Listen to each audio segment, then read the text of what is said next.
From now on, English. Let's see if we are online. Let me test.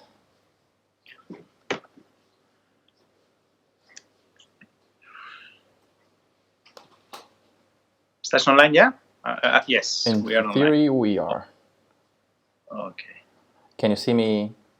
Can you see us on my YouTube channel?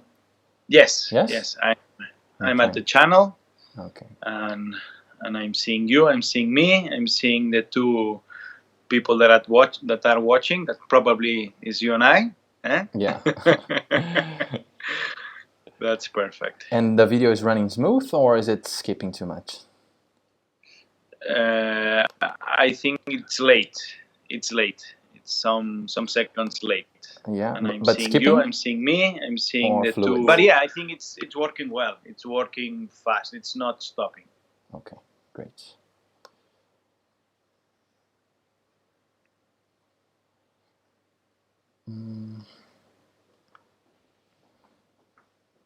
Anyway, my connection is not good. I'm using the mobile data in the conversation, but the one that I'm using to see what is happening in YouTube is not a good connection. It's the Wi-Fi and it's not working well. Okay. Now I'm there in my YouTube channel right now, and I can see things. It's not the best video in the world, but as people come in, they are going to give us their feedbacks. I'm going to send everyone a message here. Hello, guys, the ones who are checking in already. Welcome to Mentor Talks number 2. Please send us a feedback if the audio is okay, if the video is okay. I think the video is skipping a little bit, but I think this is the best I can get so far with my knowledge on OBS. So welcome, and please give us your feedback. Hello, Aaron. Welcome back. Mentor Talks number 2. Good to have you guys live again. Good to have you here with us again too, Aaron. Hello. Thank you very much for attending to the second Mentor Talks. You were also on the first one. Thank you for judging that my channel is useful to you.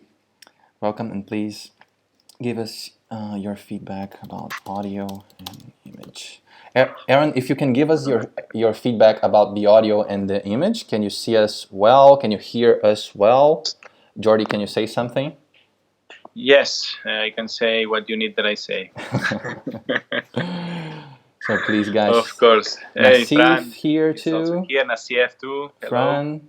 Nassif just sent me an email. He's from South Africa, and he sent me a great email. So thank you for being here, Nassif. I'm glad that my content is being useful to you too. I'm sure that Jordi's knowledge is going to be very useful to all of you.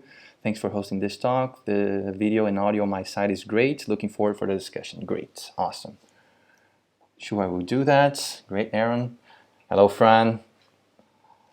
Fran is also works in Jordi's last project, right, in America. Fran is Colorado Springs. Exactly. He's a soccer coach, is a UEFA Pro coach, one of the best. So if you guys can listen to Fran, do it.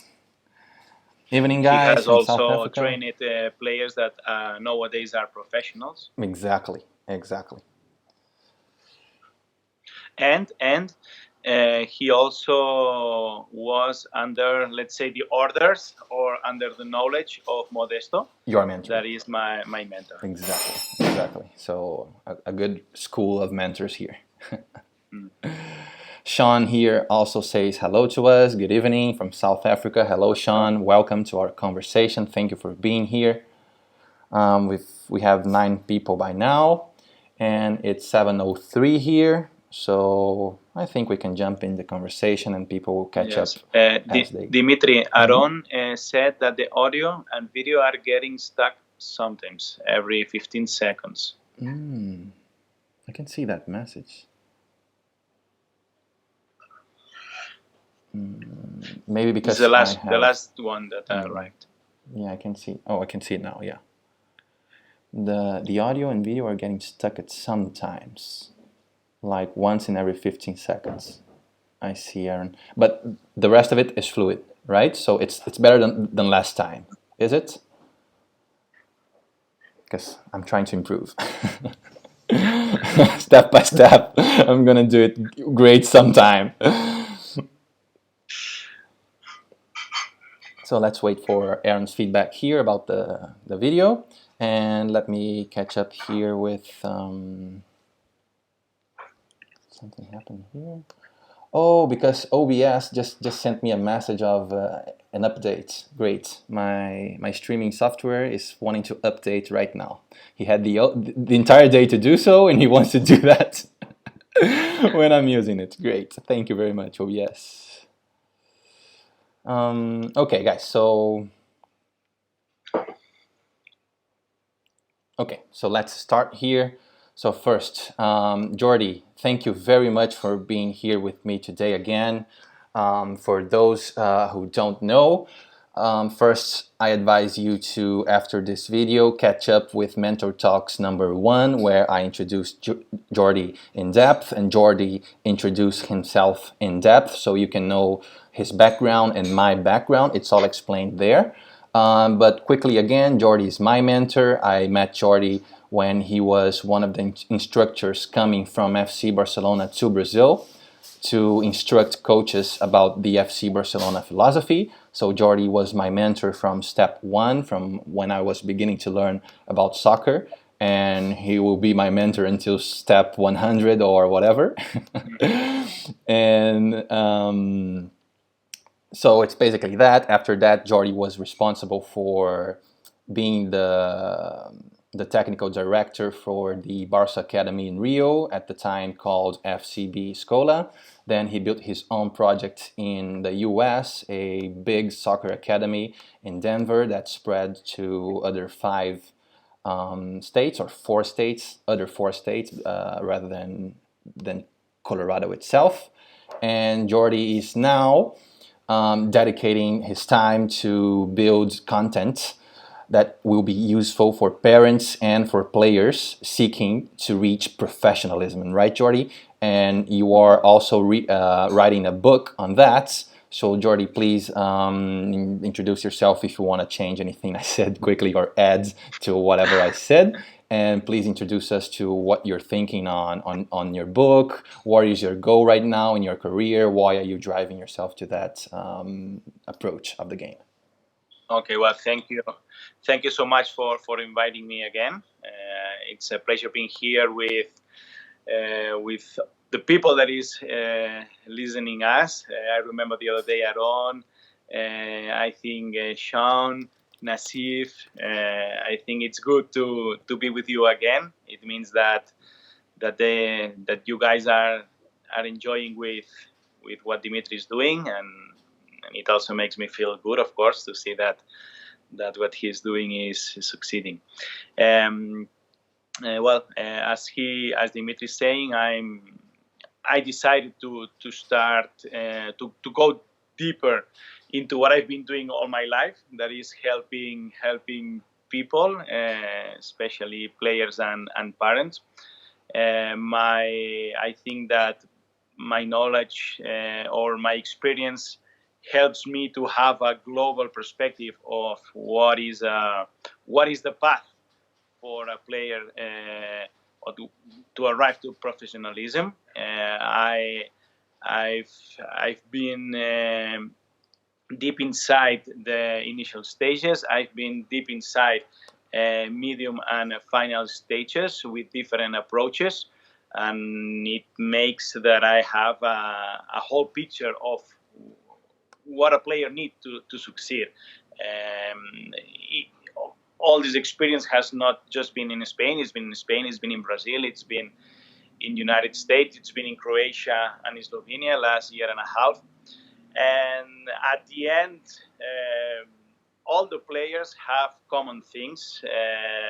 The players that succeed, that arrive to professionalism, not the best ones in terms of techniques, in terms of tactics, and not the ones that were gifted by God when they were born are the ones that arrive. obviously it is important. You need to have good skills, and obviously you can develop those skills. But there is one thing that is inside the mind. It's the mindset, and with the correct mindset, your possibilities to achieve professionalism rises. This is something that I like. I feel so proud when the players that I coached in the past arrive to professionalism. It makes me feel so good. Also, I don't like seeing parents suffer. Yesterday, Dimitri, remember that we watched an Instagram live of one of our friends, Isaac.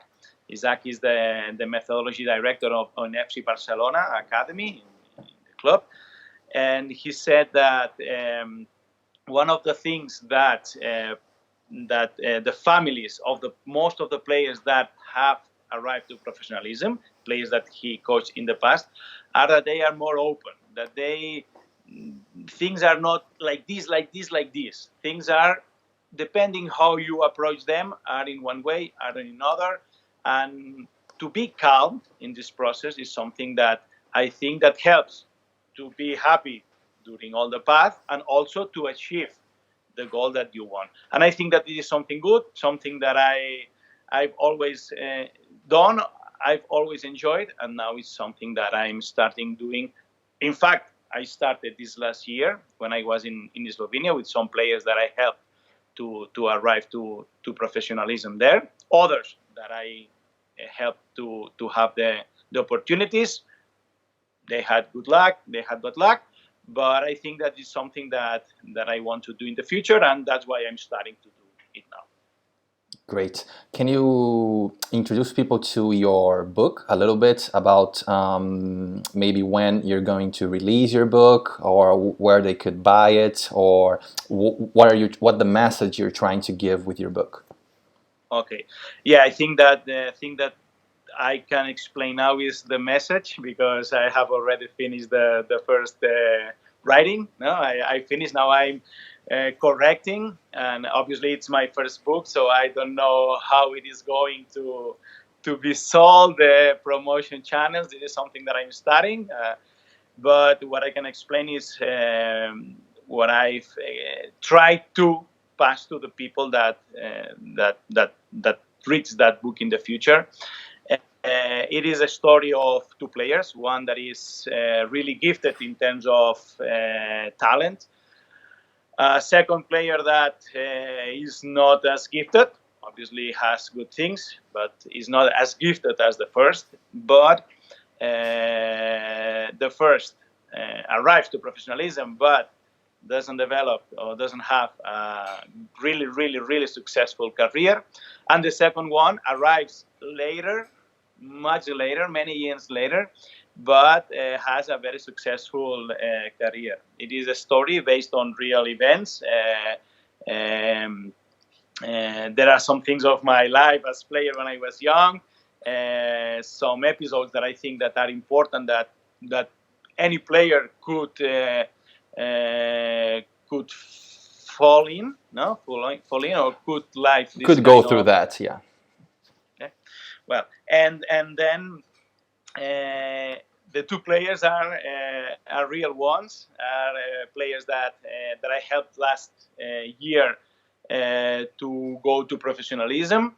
There, I saw some things, and I understood that it could be a good story. And the story is that they met many years after, and they start talking about how their lives went, because they just met during that week. Then their lives had different paths. And the second one that finally had a big success explains the story of his foot soccer life. And in each chapter there are some I think the lessons why that player could arrive to be successful more than the other, that even being theoretically better, but because he was not mentally prepared to be professional, finally he stopped after 2-3 years of having arrived to the, let's say, the top, not the top of Champions League, but yes, being professional, living in another country, playing in a first division club, playing against clubs that or teams that are playing Champions League, and well, I think it's a good story. We'll see what people say in case that decide to read it. That's great. That's great. I think I haven't heard of any book that approaches this aspect of the career of a player that way, right? Like driving the player throughout the career, so the reader can really see what happens in each age and each stage, right? And the frustrations and all the ups and downs. So I think it's a great opportunity. So guys, stay tuned for that book because Let me say one thing, okay, guys. The For you to understand, the first episode that the book explains is that that player, instead of being when he was under 11, instead of being in the A team, he was in the B team. Okay, it starts with this kind of episodes that for most of the players when they are young, for most of parents when no, you go to the second team, it's like something's horrible. And no, those things, okay, sometimes are the best things that you could leave. No, yeah, good. good one for your kid. Yeah. Yep, I agree with that completely, and I saw that in real life when you were there with us in Brazil. You were doing those things, and whenever a player went to the B team for one season, next season he was flying at the top of his game, and there's no way we could not drive him to the A team sometimes, right? So, guys, just to mount the big picture here, to build the big picture here of what we are going to discuss today, we're going to go through all the categories, okay? Let me know if in the US it is like that, under 7, under 9, under 11, under 13, under 15, under 18, and under 23. Maybe in the US it's the even numbers, not the odd numbers. Maybe it's under 8, under 10, under 12, under 14, under 16, under 19, and under 23. But the age range is basically the same, so we're going to be following that structure, okay? And for each one of those categories, we are going to be talking about the ups and downs and what a player faces in terms of technique, tactics, mentality, and psychology, and the physical aspect of the player. So throughout the journey of a player, how things changes and how he has to adapt to it. And also we are going to approach it through the perspective of the player, of the parents, and of the coaches, and finally back to the player, so we can understand how parents and coaches influence the player and how the player influences himself. Okay? So I'm gonna start with the first question to Jordi here. Please start thinking of your questions too, because the most important part is to interact with you guys and answer your questions and let you know whatever your doubts are. So first, Jordi, in the first, let's say here in Spain, official or part of the Federation League, in the first category, which is pre-Benjamin, which is the under 7 here in Spain, what are the technical aspects of the player, or through which phase technically the player is going through? Well, technically, when we are talking about early ages, the things that, and I think that here all the coaches that are listening us, they will agree, is the most important is the relationship between the player, the subject, and the object. No? That is the ball. Okay, here the most important is that the player can control the ball. And when I'm saying control, I'm not saying to receive a pass and stop the ball. Is to control that object that he or she has in the feet, and do things with that object, with that ball. In this case, passes obviously will be short passes. A 6-7 year old player doesn't have the strength, also doesn't have the or probably most of them, they don't have the coordination to use the body and hit the ball to make aerial passes or long passes. So at the end is just to control the ball, make short passes, okay, and dribble, okay. At the end, dribbling is a sequence of passes, as we said the other day in the last mentor talk, or mentor talk number one, and those are the most important things. But with those most important things, or with those basic things that 6-7 year old players can do, you can work a lot. You can work a lot, because with dribbling and passing, you can almost do anything. Exactly. In football, in soccer. Exactly. Exactly. How about tactics? Tactically, what is the moment of the player when he's under 7? And well, I'll let you answer, and then I'll make a break there. Go on. Of course. So, what do you think would be the Ah, moment for the under 7 player in terms of tactics? I think in terms of tactics, the most important, the most important when we talk about tactics, first is to catch the attention of the player. We must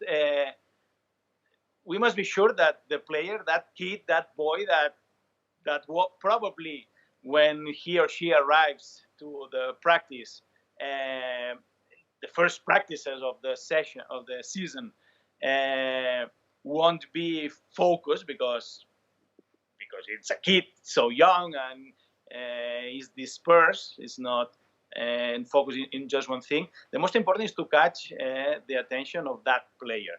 If the player listens what you as coach are trying to communicate, then you can start working. Okay, so I think that in general, but when a player has 11 years, 15 years, they listen, they are focused, they are there because they want to be. When they are young, you don't know if they are there because they insisted to the parents, or because the parents like soccer and they send the child there. So I think that it is very important, the attention. And once you have the attention, you can start working. Okay, so attention, and now I think that is when the answer has to start. Okay, at those ages, the most important is that they start understand that it is a collective game, that there's like kind of interactions between the players that are there in that space where they are playing, okay, or training. And I would say that the most important is just the distances. Try to keep some distances so they can do the only things that they can do: passing or dribbling. Okay, so I think that that's the most important in those ages. Okay, and one quick question, because it's very different from the US to Spain, because in the US in those ages they are playing 4v4 without a keeper, if I'm correct, right? Yeah, Without I a think keeper. they don't use goalkeeper. Exactly. And in Spain we are already playing 7v7 with the keeper, so 7v7. 6v6 plus the Yeah. keeper. The difference you've seen in those aspects, in those phases, by playing the 4v4 and the 7v7, which ones do you think would be the most appropriate, and why, or which things you saw differently from one another? Well, it is a good question. I want to be, I want to be, I don't know the word, but I'm not an expert to answer this question 100%. Okay, I think that my expertise starts more with 9-10 until a player that is professional. Okay, my opinion. Okay, my opinion is that the 4v4 has good things, and the 7v7 has good things too. Okay, what are the good things that I see, or that I saw in, or that I think that are good, that I saw in 4v4? I think the player has more chances to receive the ball, to be in contact with the ball. Okay, so I think that in that early age, or that early stage, it is something positive. As much you receive or you are in contact with the ball, more than you will start learning. Even if you don't have any guidance, you will start learning because you are doing things. And I think that it is a positive part. Okay. At the same time, I think that the 4v4, the space is smaller, the goal is smaller. Um, I think that the player um, doesn't think anything, or thinks less than in 7v7, that the space is bigger, there's more interaction. When you receive the ball, usually you have a little bit more of space, so you have a little bit more of time, and it gives you option to think more. And if you don't think, at the end you are just learning individually. That I'm not saying that it's bad in this early age. I think that a 5 6 year old player, if he or she just learn how to control the ball and do some kind of things, I think it's positive. Okay. But at the same time, we have to understand that there are different kind of players. There are players that when they are 6, they are very good players, that they start dribbling and they are capable to dribble 3 players in a row. There are others that are not so developed at that moment, let's say developed. And well, maybe those players that are really, really good at those early stages, maybe in a more complex game, that they don't need to pay attention to the ball because it's something natural on them. In 7 aside could be better. I think that, well, basically those are the things. In 7 aside you have more space, so you can think more. You receive less balls, so this is something that maybe could go against you as a player, but at the same time you receive in other circumstances. It's more football, it's more soccer, it's more structure, as you will as the next stages that you will have to face. So well, I think that both things have positive things. I'd say the same. I'd say the same. I've seen good things in both ways of doing things. So I've seen in Spain, that's exactly what you just said, that the transition to under 9 is facilitated by playing 7v7 when under 7, but also the player touches a lot more balls and participates a lot more in the game. In a 4v4 in the US, the players touch lots of balls. He has lots of spaces, of opportunities to find spaces to dribble and learn the most foundational aspects of the game. So I would be between one and the other. Maybe 1 week a 4v4, 1 week is 7v7. or maybe I don't know. And now it's an idea that just came to my mind. Maybe 7 aside is more football, okay, more soccer. Excuse me, more soccer, and 4v4 is more a drill that you can work in a practice session, in a training session, to play 7v7. Exactly. Maybe it could be a good way, because at the end 4v4 you can make a kind of drill in a training session. Mm-hmm. Mm-hmm. Another thing that I think it is important, because in my experience in the US, I've seen many coaches being resistant to the fact that we apply global and systemic exercises with under 7s, right?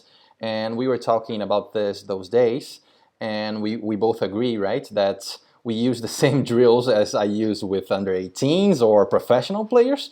I use those same drills, just a little less complex, but I use those same drills with under 7s. Once I've got their attention, once I see that I'm able to communicate with them and they are listening to me and they want to play the game, right? So I think it's important first to identify the players, the under 7 players that really have that biological age, right? There's always the biological and the chronological age. So maybe a kid is 6, but he's not still developed as a 6 years old. He has a mind of a 5 years old. Then it's going to be harder. Yes, it's going to be harder because he's still 5 in his mind. But if the player is biologically under 7, right, I think it is completely doable that we use global and systemic exercises and not only analytical exercises, as I saw many American coaches doing, defending that the players are absolutely not ready to solve the problems in the game. And I've seen that this is a false statement. They are ready. I've applied those exercises with them. You taught me how to apply those exercises with them, and I saw the results were very clear. So I wanted you to talk a little about that. Mm-hmm. Well, I think that you already explained it. What I can explain. The categories, no, when you started today in under 7, under 9, under 8, under 11, 12. At the end, societies have to be organized. No, we can go from I don't know, New York to Denver is where I'm now. We can go straight, or we can go following the roads that are built to arrive. No, but we need an order, and we need an order to in football, or no, we need a kind of order. The order that we have nowadays is based on on the age, on the year, on the month where that player was born. But it doesn't mean that all the players develop themselves in the same speed. Speed is correct, in the same pace. The same pace. The same pace, exactly, same pace. So I think that what you have to see when, as a coach, when you are training a group, is what is that group capable to do. No, if you have the attention of the players, you can do things that if you don't have the attention of the players, you cannot do things. Some kind of things. Probably you will have to start more, if you don't have the attention, with analytical drills, simple drills. But as you start having that attention, those players will start to learn a lot, because without attention you don't learn. But once you have the attention in what you're doing, you learn a lot, and you will be able to develop exercises that obviously won't be exactly, as you said, as an 18-year-old group with quality. But it doesn't mean that those exercises don't have similar context, or even the same contents that you will be working with players of 18, 16, I don't know, older players. Great. Jordi, I'm gonna make a little pause here just to verify if people are being able to listen to us, because my computer is struggling a lot here with sending the video to YouTube. I gotta get a way to fix that. Sorry guys, I'm trying to do the best I can, but seems like the softwares are not helping. Please let me know here in the audio, because in the chat Felipe Telles told me that it stopped, but I hope the audio is working. If the audio is working, we're going to keep going, because we're not that beautiful that you have to be watching us, right? So let me know by a message here if you're still able to listen to us correctly.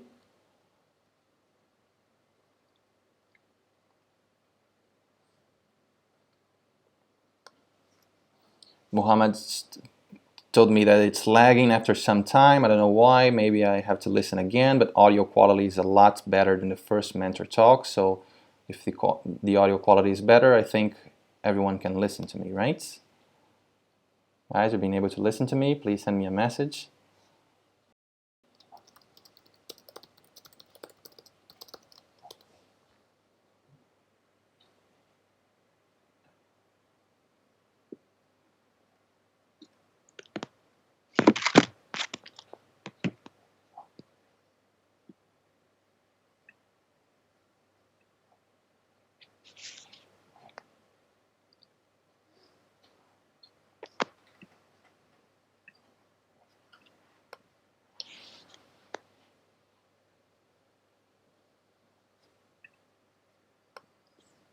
Any feedbacks?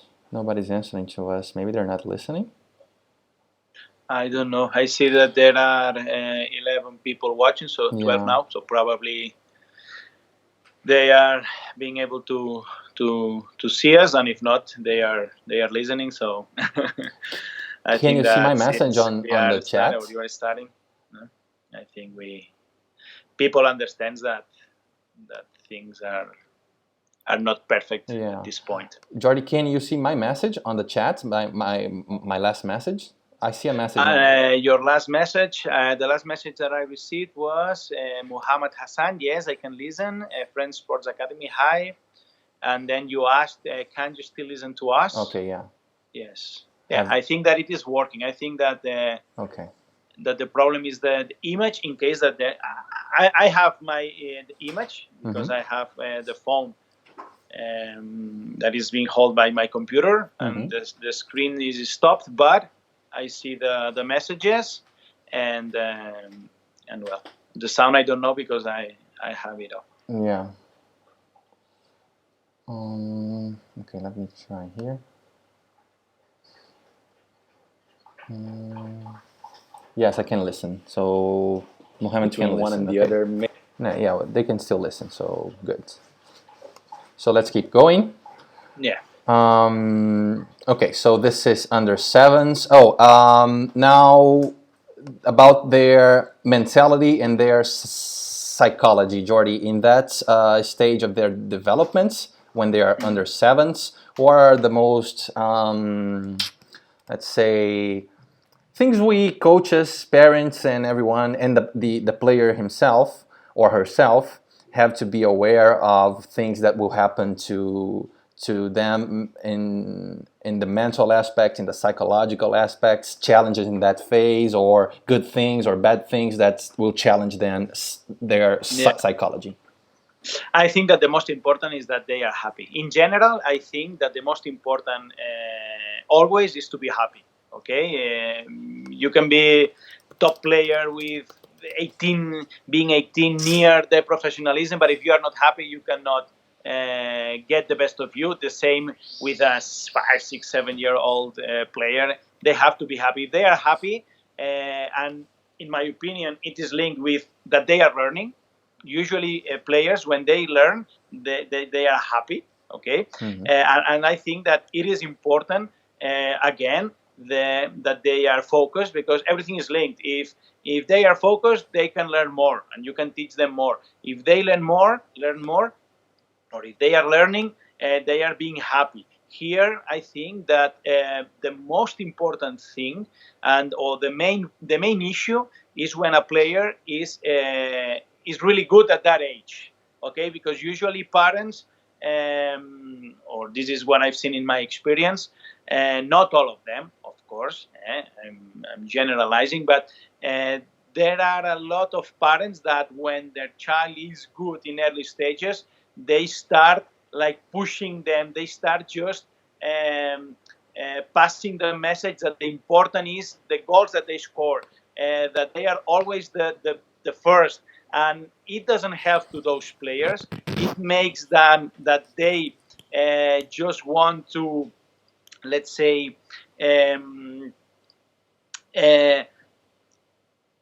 do the things that their parents tell to them that are good, more than what the coach tries to teach him or her.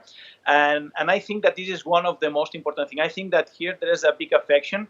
For affection, I don't know if it's correct. The players are affected. The mentality of the players, usually the good ones, are affected by their parents. The other ones, the regular ones, even the ones that are not good at all, they just enjoy. I think that at that age, even they don't know where they are. Personally, I don't remember when I started almost. Few things that I remember of. It's because I was there and okay, I was playing, I was enjoying, but I think that the important at that age is that they just enjoy, that they are happy, that they want to go there. You know.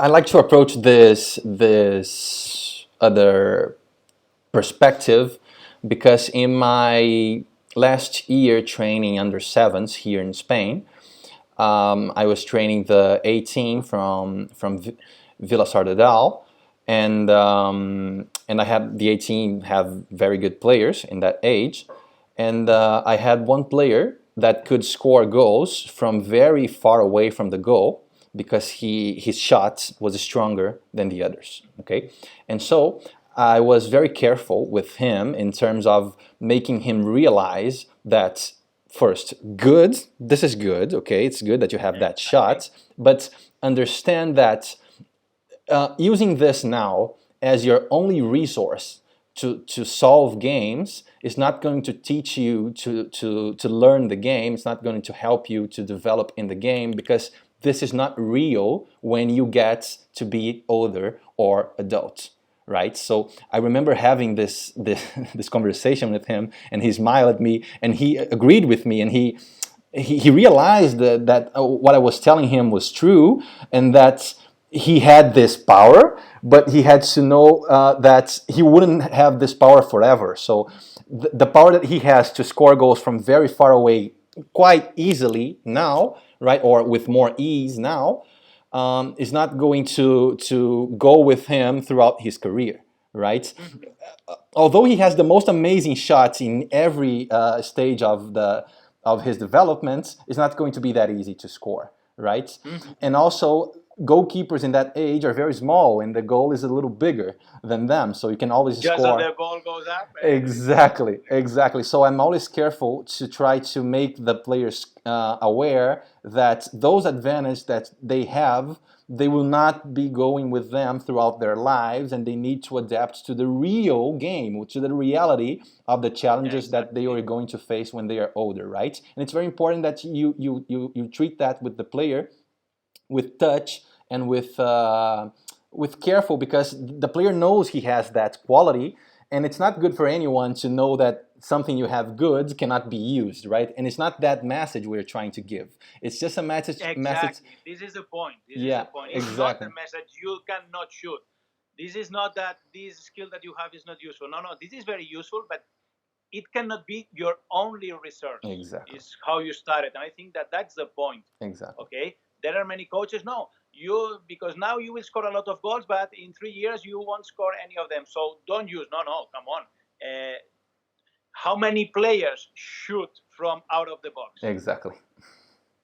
Few of them. So if you have a player that it's something that one of his gifts that he shoots, I think this is very important. You have to teach him when to use that shooting, but not to say, no, this is not good because now you will score, but in the future you won't score as many goals. No. I think that the approach that you did, how you started, this is not your only research.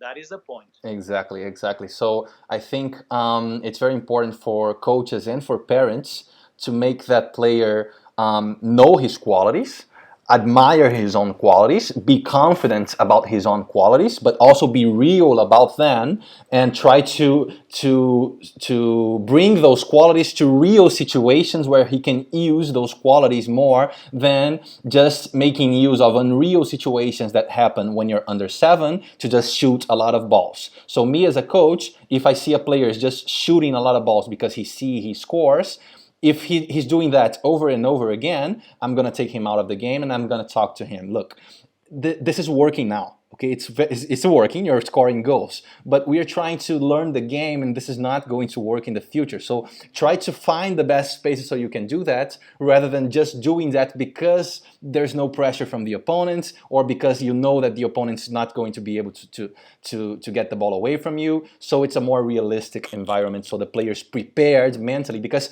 then it might be a huge gap for him when he gets to under 11, for example, and he doesn't have that resource anymore, that he depended a lot on that resource when he was younger, and now he's going to suffer psychologically and mentally because he lost. Won't feel that he's worthy anymore. Exactly. Yeah. Exactly. It's very important that. So, good thing here about the physical aspect. Jordi, what you have to tell us about players in that phase of the physical aspect? Well, here the physical aspects, or my experience is that, and I'm going to use the experience that I got in the US, because it's been the last time that I've been near those ages. Players at those ages sometimes are so innocent that sometimes they have huge bodies that they could win all the battles, all the divided balls, and they don't use that strength that they have. Others, sometimes you have very dynamic players, but that they are so coordinated, but that they cannot use because they don't have the strength. Well, I think that in terms of thinking in the we are talking in a stage maybe we have a little different in mind. I'm thinking in the super early stages now. In this last time that you talk, you spoke more as a pre-Benjamines, that would be under 7, under 8. Maybe I'm thinking more in the initial. Okay. I think that the body there is something that if you have a good body and you are not so shy, you have advantage. And if you have a regular body, even small, but you have a super mentality, you will win the balls. I think, and those ages, the one that has the mind more awakened wins more situations than others that maybe even physically are stronger. But if mentally you are quite awakened and physically you are strong, it's something that helps you a lot. Great. In terms of the parents in that age, what do you think or should be, or what have you seen that happens a lot with parents in those ages that you have to help parents in terms of adjusting their approach to their kids, if they are good, if they're not good, whatever you wanna say about that? I think that in those ages, most of the parents, or this is my experience, they just want that their children enjoy. Then once they are on the game, in the trainings, they usually respect quite a lot what is happening. But when the game arrives, uh, everybody wants to win, and they start saying many things in the game. And we don't have to forget that we started with the focusing, okay, of being focused. Those players, when they are so young and they start listening, the parents here, the father of the other, of one of the teammates, the coach, the second coach, there are many instructions there. They are still not. They still don't know well where they are, and all those comments, in my opinion, don't help them.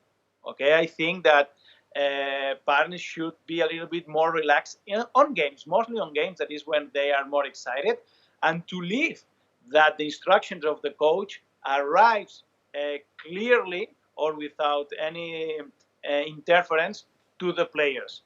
It won't be easy. It won't be easy, even if the parents are all the time saying nothing. But it will be easier than if there are other voices there, and other voices that for the kids are very important, because parents for young players are probably the most important people in their world. Okay, then from the point of view of the level of the players, and trying to approach from a side of the level, parents that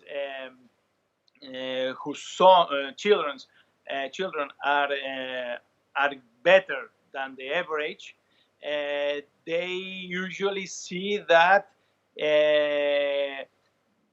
that their child is not evolving as he or she could evolve, because he's sharing the space with other players that they don't have those natural skills to play soccer.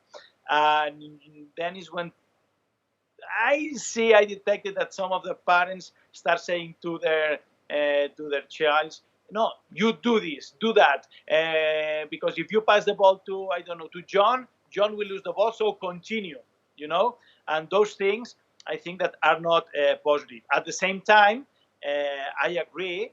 I think we said about the chronological ages or biological ages, that if a player can be playing with 1 year up, if he can be there comfortable learning, I think he should be. The problem there happens when 2 3 years later, he should be, or his best position would be with his chronological age, And you have to bring him down, yeah. and the parents don't understand that new situation. That's true. Yeah. I think that's the main point in terms of parents.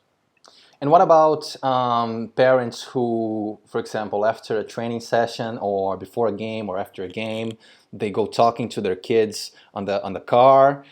while they travel to the game or to the training session, and they put a little pressure, or they don't put pressure, or they try to manipulate a little bit of the psychological state of the kids. What do you think would be the best approach in that age? My worst